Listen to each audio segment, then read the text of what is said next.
ಅದು actually mobile use ಮಾಡಬೇಕು. Because ನಮಗೆ ಎಷ್ಟೊಂದು ಆನ್ಸರ್ಸ್ ಎಲ್ಲ ನಮ್ಮ ಮೊಬೈಲೇ ಸಿಗುತ್ತೆ. ಆ್ಯಂಡ್ ಸೋಷಿಯಲ್ ಮೀಡಿಯಾ ಒಂದು ಕಡೆ ಪ್ಲಸ್ ಪಾಯಿಂಟ್ ಅಲ್ಲ, ಹೌದು. ಅದೇ 16 ಕಡಿಮೆ ಬೇಡ,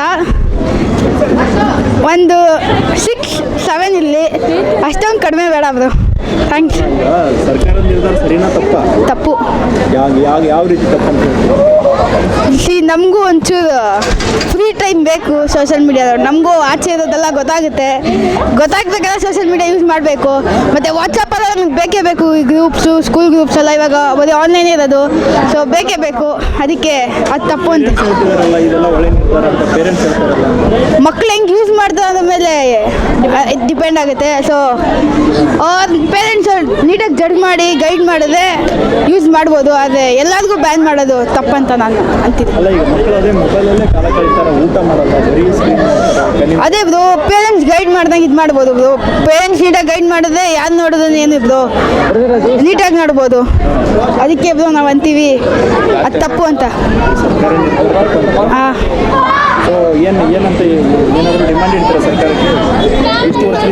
ಹಾಂ, 6 years 8 years ಕೆಳಗಡೆ ಇದೆ, ಓಕೆ. ಅದೇ 16 ತುಂಬ ಜಾಸ್ತಿ ಆಯಿತು ಬ್ರೋ. ಆಫ್ಟರ್ 11 ಎಲ್ಲರಿಗೂ ಮೆಚುರಿಟಿ ಬಂದಿರುತ್ತೆ ಅಂತ ಅಂದ್ಕೊಂಡಿರ್ತೀವಿ. ಅದಕ್ಕೆ 6 years ಓಕೆ, ಅದೇ 16 years ಬೇಡ. ನನಗನ್ಸೋ ಪ್ರಕಾರ ಇದು ಸರ್ಕಾರ ಮಾಡ್ತಾರೆ ಅಷ್ಟು ಒಳ್ಳೇದಲ್ಲ. ಯಾಕಂದರೆ ನಾವು ಮಕ್ಕಳು ಅಂತಾರೆ ಎಕ್ಸಾಮಿಂದ ಒಂದು ದಿವಸ ಮುಂಚೆ ಓದ್ಕೊಂಡವರು. ನಮ್ಮಂಥವ್ರು ಏನು ಮಾಡ್ತಾರೆ ಅಂದರೆ ಯೂಟ್ಯೂಬ್ ಹಾಕೊಂಡು ಓದ್ಕೊತಾರೆ. ಎಷ್ಟೊಂದು ಜನರು ಅದ್ರ ಬಾರ್ ಕಟ್ಕೊಂಡಿರ್ತಾರೆ. ಓದೇ ಇರೋರು ಅಂತಾರೆ ಒಂದು ದಿವಸ ಮುಂಚೆ ಓದ್ಕೊಂಡು ಹೋಗೋ ಥರ ಮಾಡ್ತಾರೆ. ಕಡಿಮೆ ಜನರು ಒಂದು 10 ಕೆಳಗಡೆ ಇರೋರು ಬೇಡ. ನಮ್ಮ ಒಂದು 10+ ಇರೋರು ಒಳ್ಳೇದು. ಒಳ್ಳೇದಕ್ಕೆ ಒಂಥರ ಒಳ್ಳೇದು ಕೂಡ, ಒಂದು ಕೆಟ್ಟದು ಕೂಡ. ಅದು ಸ್ಟಾರ್ಟಿಂಗ್ ಅವ್ರ ಅಪ್ಪ ಅಮ್ಮ ಹೆಂಗೆ ಬಿಡಿಸಿರ್ತಾರೋ ಅದ್ರ ಮೇಲೆ ಡಿಪೆಂಡ್ ಆಗುತ್ತೆ. ಚಿಕ್ಕ ವಯಸ್ಸಲ್ಲಿ ಮೊಬೈಲ್ ಕೊಟ್ಟರೆ ಹಂಗೆ ಆಗೋದು. ಅದು ಸರ್ಕಾರ ಅದು ಅದೇನಿಲ್ಲ. ನಾನು ಯೂಸ್ ಮಾಡ್ತೀನಿ ಅಣ್ಣ, ಒಂದು ಕಲ್ತ್ಕೊಳ್ಳೋ ಟೈಮಲ್ಲಿ ಯೂಸ್ ಮಾಡ್ತೀನಿ. ಲೈಕ್ ಚಾಪ್ಟರ್ಸು ಅದೆಲ್ಲ ಓದ್ಕೊಳ್ಳೋವಾಗ ಯೂಸ್ ಮಾಡ್ತೀನಿ ಅಷ್ಟೇ. ಚೆಕ್ ಮಾಡ್ಬೇಕು ಅನ್ಕೋತೀನಿ ಅಣ್ಣ. 10 ಬಿಲೋ ಕೆಳಗಡೆ ಅವ್ರು ಬ್ಯಾನ್ ಮಾಡ್ಬೇಕು ಅನ್ಕೊತೀನಿ. 10 to 12. ಈಗ ಒಂದು ವೇಳೆ ಸೋಷಿಯಲ್ ಮೀಡಿಯಾ ಬ್ಯಾನ್ ಆಯ್ತು ಅಂದರೆ ನಿಮಗೆ ಯಾವೆಲ್ಲ ಸಮಸ್ಯೆಗಳು, ತೊಂದರೆಗಳಾಗ್ತವೆ? ನಮ್ಗೆ ಏನೇನು ಸಮಸ್ಯೆ ಬರುತ್ತೆ ಅಂದರೆ, ಈಗ ನಾವು ದೂರ ಇರ್ತೀವಿ, ಯಾರು ಕಲ್ತ್ಕೊಳ್ಳೋಕ್ಕೆ ನಾವು ಕಷ್ಟ ಆದಾಗ, ಟೆಕ್ಸ್ಟ್ ಬುಕ್ಸ್ ಏನಿಲ್ಲದೆ ಇರುವಾಗ ನಾವು ಕನಿಷ್ಠ ಅದರಲ್ಲಿ PDFs ನೋಡಿಕೊಂಡು, ಇಲ್ಲಾಂದರೆ ಅದರಲ್ಲಿ ಎಕ್ಸ್ಪ್ಲನೇಷನ್ಸ್ ಬರುತ್ತೆ, ಅದು ನೋಡ್ಕೊಂಡು ಮಾಡ್ಬೋದು ನಾವು. ಇಲ್ಲ ಅಂದರೆ ಈಗ ಬ್ಯಾನ್ ಮಾಡಿಬಿಟ್ರೆ ನಮ್ಗೆ ಯಾರ್ಯಾರು ನಮ್ಗೆ ಹೇಳ್ಕೊಂಡು ಬಾಡ್ ಕಟ್ಕೊಂಡಿರ್ತಾರೆ ನೋಡಿ, ಅವ್ರ ಜೀವನ ಹಾಳಾಗುತ್ತೆ. ಮತ್ತು ನಮ್ಮಂಥವ್ರಿಗೆ ಅಂತ ಓದೋಕ್ಕೆ ಕಷ್ಟ ಆಗುತ್ತೆ. ಪುಸ್ತಕ ಇರುತ್ತೆ, ಒಂದ್ಸಲ ಜನರಿಗೆ ಅರ್ಥ ಆಗಲ್ಲ.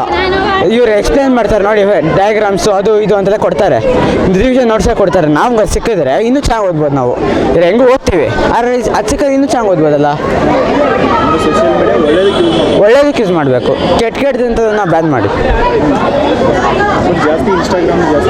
ಇನ್ಸ್ಟಾಗ್ರಾಮು ಅಂಥದ್ದು ಯೂಸ್ ಮಾಡ್ತಾರೆ. ಯೂಸ್ಫುಲ್ ಆ್ಯಪ್ ಅಂದರೆ ಯೂಟ್ಯೂಬ್ ಬರ್ಬೋದು, ಯೂಟ್ಯೂಬು, ಆಮೇಲೆ ವಾಟ್ಸಪ್ಪು ಅಂಥದ್ದು ಬರ್ಬೋದು. ಈ ಇನ್ಸ್ಟಾಗ್ರಾಮ್ ಅದೇನಷ್ಟಿಲ್ಲ ಅಣ್ಣ, ಅದೇನಷ್ಟಿಲ್ಲ. ಯಾಕಂದರೆ ಜಾಸ್ತಿ ಮಕ್ಕಳು ರೀಲ್ಸ್ ನೋಡ್ತಾರೆ, ಬರೀ ಶಾರ್ಟ್ ರೀಲ್ಸ್ಗಳು ನೋಡ್ಕೊಂಡಿರ್ತಾರೆ. ದೊಡ್ಡ ವೀಡಿಯೋಸ್ಗಳು ಎಕ್ಸ್ಪ್ಲನೇಷನ್ ಏನೂ ಬರೋಕ್ಕಾಗಲ್ಲ ಅದರಲ್ಲಿ. ಈಗ ಜಾಸ್ತಿ ಸ್ಕ್ರೀನಿಂಗ್ ಅಂದರೆ ಮೊಬೈಲ್ ನೋಡೋದ್ರಿಂದ ಏನೆಲ್ಲ ಎಫೆಕ್ಟ್ಗಳಾಗ್ತವೆ? ಒಂದು ಅಂತಾರೆ ಮೊಬೈಲಿಂದ ಇದು ಕಣ್ಣಿನ ಸಮಸ್ಯೆ ಬರ್ಬೋದು. ಇಲ್ಲಾಂದರೆ ಅಡಿಕ್ಷನ್ ಆಗಿಬಿಟ್ರೆ ನೋಡ್ತಾನೆ ಇರ್ಬೇಕನ್ಸುತ್ತೆ, ಓದಕ್ಕೆ ಮನಸ್ಸು ಬರಲ್ಲ, ಹಂಗೆ ಅನಿಸ್ತಾ ಇರುತ್ತೆ ಅವ್ರಿಗೆ. ಅಷ್ಟೇ ಅಣ್ಣ. ಏನು ಹೇಳ್ತಾರೆ ಸರ್ಕಾರಕ್ಕೆ ಒಂದೇ ಮಾತು ಹೇಳೋದು, ನೀವು ಜಾಸ್ತಿ ಏನು ಮಾಡಬೇಡಿ, ಬರೀ ಒಂದು 10ರಿಂದ ಕೆಳಗಡೆ ಬ್ಯಾನ್ ಮಾಡಿ. 16 ಸಖತ್ ದೊಡ್ಡದಾಗೋಯ್ತು, ಜಾಸ್ತಿ ಆಗೋಯ್ತು. ಹೆಚ್ಚಿನ ವಿಡಿಯೋಗಳಿಗೆ ಪ್ರತಿಧ್ವನಿ ಯೂಟ್ಯೂಬ್ ಚಾನೆಲ್ ಸಬ್ಸ್ಕ್ರೈಬ್ ಮಾಡಿ, ಬೆಲ್ ಐಕಾನ್ ಕ್ಲಿಕ್ ಮಾಡಿ.